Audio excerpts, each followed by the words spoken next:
Étienne, est-ce que je peux vous poser des questions?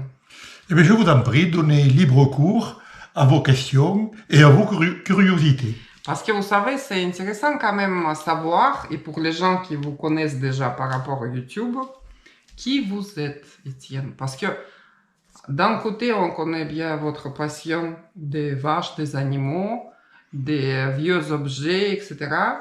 Mais est-ce que ça a été toujours parcours de votre vie? Alors, ces passions que vous venez d'énoncer ne se sont pas toujours inscrites dans un parcours de vie. Dans notre vie, nous avons des étapes avec des passions inhérentes et qui habitent nos étapes, mais nous évoluons, nos relations évoluent, nos désirs et nos rêves aussi évoluent. Mais il est vrai que la passion des animaux m'a habité alors que j'étais très jeune. Très jeune, j'habitais en ville, je n'ai pas pu avoir des animaux importants comme des chevaux, des vaches, etc. Mais j'avais dans mon jardin, qui était à Toulouse, des grenouilles, des tritons, des poules naines, etc. Des petits animaux. Et ces animaux, parce que j'ai eu une enfance quand même solitaire, j'avais pas de copains, ces animaux ont peuplé ma solitude et m'ont amené la qualité, une des premières qualités de vie qui s'est instaurée. Oui. Et donc, votre métier, c'était quoi? Alors, quand j'ai eu 18 ans, j'ai arrêté le lycée. Je suis parti des bancs du lycée dont je m'ennuyais considérablement. Et puis à l'époque, il faut dire qu'on ne suivait pas tellement des études, on voulait entrer directement dans la vie active. Ça n'était pas comme maintenant. Les usages étaient différents. Il y avait moins d'universitaires. Alors j'ai travaillé à la Poste en tant que fonctionnaire à la distribution du courrier. Puis après, je suis parti à l'armée, qui m'a beaucoup plu pendant 1 an et demi. Ensuite, je suis rentré dans l'hôtellerie. J'ai été réceptionniste d'hôtel à Toulouse, surtout la nuit. Parce que la nuit et ses mystères m'intéressaient beaucoup plus que le jour. Ah, vous travaillez dans l'hôtellerie? J'ai travaillé à l'hôtellerie, oui, pendant 1 an et demi. Réceptionniste d'hôtel. D'accord. Et ensuite, le hasard des rencontres de la vie ont voulu que je ramasse dans la rue du papier et du carton, me mettre dans embrasser la profession de la récupération, puisqu'à l'époque on disait récupération et pas recyclage. Et j'ai connu un ami qui sortait de prison d'ailleurs, parce que c'était un cambrioleur. Et cet ami ramassait papier et carton dans la rue par subsistance. Il m'a dit, écoute, viens avec moi, tu verras, on va partager. Alors on partageait 10 francs à 2, c'était la misère. Et puis l'entreprise a évolué, je me suis orienté vers la ferraille et j'ai monté une entreprise de recyclage, puisque c'est le mot opportun actuel, de recyclage qui faisait 2000 tonnes mois et à peu près 2,5 millions d'euros de chiffre d'affaires mensuel. Depuis 3 ans, je suis à la retraite, j'ai eu de gros problèmes environnementaux, puisque mon chantier n'était pas aux normes. Je suis à la retraite, et il faut dire que pendant mon parcours industriel, pour, disons, me relaxer, pour oublier les vicissitudes industrielles et de gestion d'une entreprise qui abritait 15 salariés. Alors, pour me décontracter de tout ça, j'ai créé un parc animalier là où j'habite, qui avait jadis, autrefois, des chameaux, des buffles, etc. Bon, maintenant, indépendamment des chevaux qui sont en pension, j'ai une dizaine de vaches de races différentes et qui me passionnent. Je pense que, alors tout cela est bien mystérieux d'ailleurs, et je pense que dans la vache, je vois la mer. Votre mère? C'est le symbole de la mer. La mienne et celle des autres. D'accord. Oui. Et qu'est-ce que vous pensez faire en futur? Vous avez un projet ou pas? Alors, j'ai aussi développé un projet, j'y pense maintenant, j'avais oublié, de parc animalier. Un parc animalier de tortues qui est à Bessières, dans la Haute-Garonne, mais ça n'a pas marché, mais mon associé, nous avons eu une mésentente sérieuse. Alors, il est ouvert actuellement, d'ailleurs, et ça s'appelle le refuge des tortues, puisque je m'intéresse quand même à tout ce qui est nature, environnement, et à la faune existante sur des biotopes différents. dans notre environnement et l'environnement qui est au-delà, l'environnement du monde. Voilà. Donc, je me suis trouvé à la retraite il y a 3 ans et je l'ai très mal supporté, cette inactivité. Donc, je suis reparti au travail. Alors, je fais du commercial en recyclage ferraille et métaux, mais avec des horaires aménagés, puisque je commence à avoir 73 ans, évidemment, et l'usure du temps, même lorsqu'on a pas mal de volonté, l'usure du temps se fait sentir chez tout le monde. Alors maintenant, bon, donc je le répète, je fais du commercial ferraille et métaux dans le Tarn, voilà, et évidemment, je m'occupe davantage de mes vaches, que je vais d'ailleurs augmenter le troupeau, puisque pour moi, Combien maintenant? c'est un plaisir permanent. Alors, à ce jour, au moment où je vous parle, j'en ai 8, avec le taureau, puisque moi, je travaille à l'ancienne. Hein. Je n'utilise pas, moi, les spermes des centres d'insémination, tout ça, voilà. J'ai des races rustiques, anciennes, autochtones, et pas ces races créées par l'INRA, l'Institut de recherche agricole. Pourquoi? Parce que je me méfie de ces croisements et de ces améliorations génétiques faites par ce que j'appelle les apprentis sorciers. Ça, je ne veux pas de ça. Alors, je fais ça à l'ancienne, avec des écuries anciennes, selon des préceptes qui sont toujours en vigueur, d'ailleurs, mais qui sont tombés en désuétude, des préceptes du 19e siècle. D'ailleurs, la connaissance des vaches et mes méthodes très 19e siècle, mes méthodes anciennes, qui ont fait leurs preuves et qu'il ne faut pas abandonner. On peut très bien vivre avec des notions du passé tout en ayant un pied dans le futur. Et l'un n'efface pas l'autre. Et d'ailleurs, toutes ces connaissances à propos du 19e siècle m'ont amené à m'interroger et surtout à collectionner les objets utilisés par les paysans au 19e siècle. Parce que n'oublions pas qu'au 19e siècle, 1900, à l'échelle de l'évolution du monde, de l'évolution humaine, 100 ans, ce n'est pas grand-chose. Au 19e siècle, en 1900, n'oublions pas, 80% de la population de France, de notre pays de France, étaient des paysans. Aujourd'hui, c'est une population qui a subi une érosion spectaculaire. La population des paysans n'est plus que de 5%. Les propriétés seront agrandies considérablement et évidemment les fermes, compte tenu des charges et de la situation économique dans laquelle sont ces gens, parce que n'oublions pas que un paysan en France se suicide tous les jours. D'ailleurs, c'est la profession qui se suicide, qui, en nombre de suicides, est numéro 1 avant les policiers. Donc, c'est une profession très difficile, les successions ne se font pas, et on déserte la campagne, il y a un problème de désertification du tissu rural et de reprise des fermes, comme je le disais. Voilà. Donc, il m'a plu de collectionner des objets anciens qui sont méconnus d'ailleurs, hein, et qui ont fait le thème, qui ont fait le tissu d'une précédente émission que vous avez pu voir. Les objets du 19e siècle.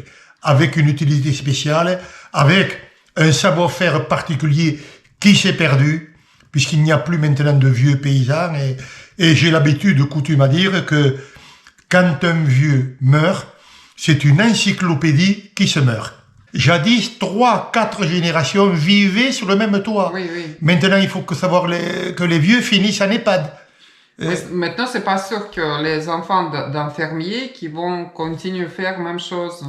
Oui, alors, il m'arrive, moi, qui vais dans les fermes pour voir des bovins, pour m'instruire sur la paysannement, sur le thème de la ruralité, parce que c'est le nom qu'il faut bien consacrer à ça, la ruralité.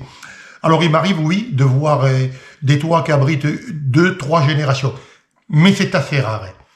Chez les éleveurs, oui, les coutumes anciennes arrivent à perdurer, pas chez les céréaliers, qui sont beaucoup plus modernes, qui ont des propriétés plus grandes, et qui sont des industriels maintenant, qui travaillent avec des produits phytosanitaires, et qui suivent les cours de la bourse, les cours du blé, avec l'ordinateur. Voilà. Mais une époque se meurt. Petit à petit, une époque, les coutumes de jadis sont victimes de la modernité à laquelle on ne peut pas échapper. Mais il reste encore quelques vieux paysans et ces enseignements, voilà, et les objets qui nous laissent, qui ont été faits à la main, des objets qui ont une âme, qui ne sont pas manufacturés. Voilà. Oui. Mais qui sait que ça va se passer après? Peut-être cette nouvelle industrie, nouvelles choses, etc. Grâce à... Ils vont se détruire eux-mêmes grâce à la guerre, je sais pas quoi. Donc, qui sait, peut-être la vie ancienne, elle va revenir. Alors ça, c'est une question délicate et complexe, qui pose problème. C'est-à-dire, en gros, la question, c'est quel est l'avenir de la ruralité en France, l'avenir de l'élevage, etc. Et est-ce que nous pouvons toujours nous servir des enseignements du passé? Et est-ce qu'un retour au passé est possible? Parce que ce qui commande nos actes et les actes des paysans, c'est quand même l'économie. On ne peut vivre que si on a une économie, parce que l'argent, il existe. Si on a une économie qui tient la route. Au XIXe siècle, puisqu'on va en reparler, les paysans vivaient en autarcie. Ils n'achetaient pas de produits. Ils vivaient avec 5-6 vaches. Il faut savoir que maintenant, un paysan, un éleveur, pour vivre, il faut 100 vaches. Il en faut 15-20 fois plus. On n'achetait pas de produits dans les champs, on ne mettait pas les produits phytosanitaires qu'on met maintenant, les engrais que l'on met. Mais les rendements qui à l'époque suffisaient, puis c'était une agriculture vivrière, on ne vendait pas sa production, on vivait en circuit interne. Les productions des paysans servaient à nourrir les animaux, les céréales. On ne vendait pas. Il faut savoir que, je vais prendre l'exemple du blé, il y a un siècle, un champ fertile donnait 20 quintaux de blé à l'hectare. À aujourd'hui, un champ donne 80 quintaux à l'hectare. Et même, il y a des régions de France, des régions céréalières comme la Beauce et la Brie, qui donnent 100 quintaux à l'hectare. C'est-à-dire, la production a quintuplé, mais a quintuplé au détriment de la consistance, de la qualité des sols. Ces sols qu'on est en train de ruiner. Alors, tout ça amène une réflexion. Mais, maintenant, il y a des jeunes qui doivent représenter à peu près 10%, pas plus, mais c'est déjà un progrès. 10% de la paysannerie, des agriculteurs, parce que peut-on encore parler des paysans, puisque on aménage différemment le territoire. Bon, ces agriculteurs se convertissent au bio, et c'est une très bonne chose. Maintenant, il y a des options comme la permaculture qui voit le jour. On s'aperçoit que la terre, ça n'est pas que un socle sur lequel on fera de l'argent, avec des intrants, des produits chimiques, etc.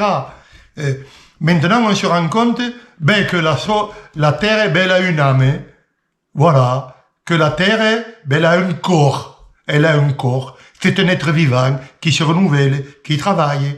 Alors, moi-même, j'ai une petite ferme de 20 hectares où il n'y a que des prairies, où on n'entend pas le bruit d'un tracteur, évidemment, où il n'y a pas d'engrais, etc. Puis ce n'est qu'en prairie pour mes vaches.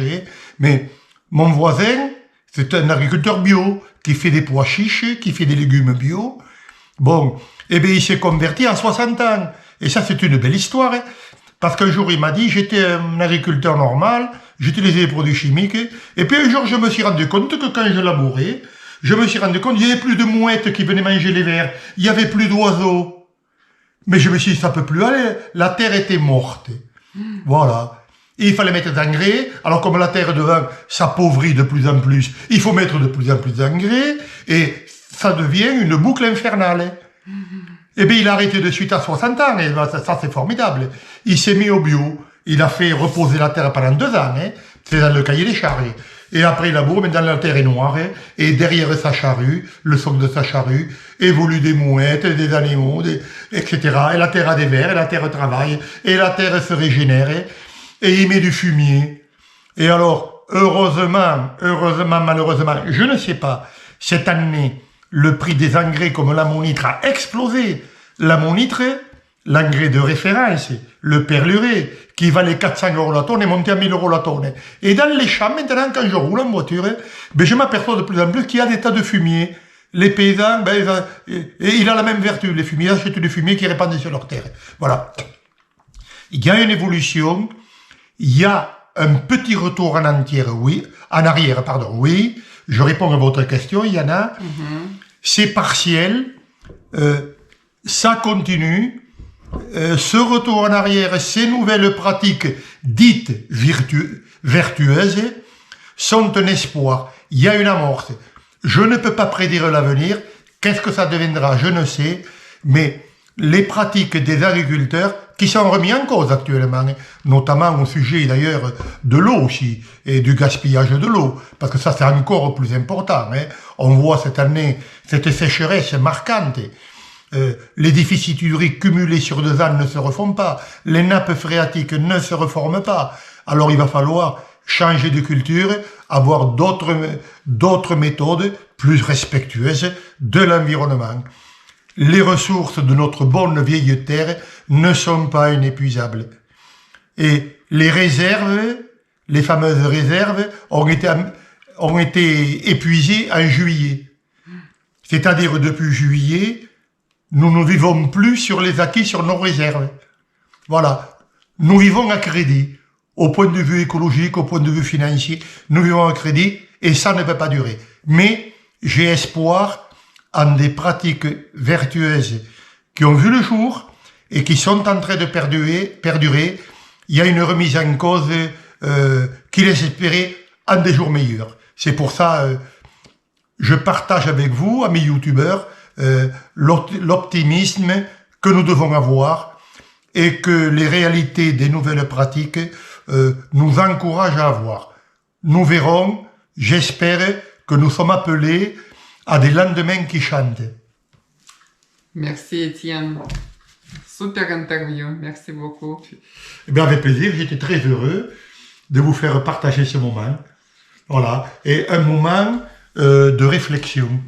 Oui, merci.